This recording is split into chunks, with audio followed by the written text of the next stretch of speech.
everything unpacked and laid out from the carry bag.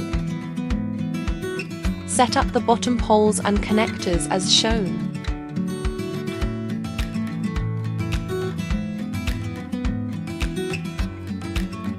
Attach the 4 vertical support poles to the bottom frame as shown. Connect the top poles and connectors.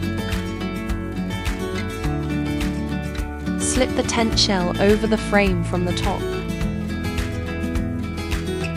Snap the plastic ball clips onto the poles. Wrap all the hook and loop straps tightly around the poles.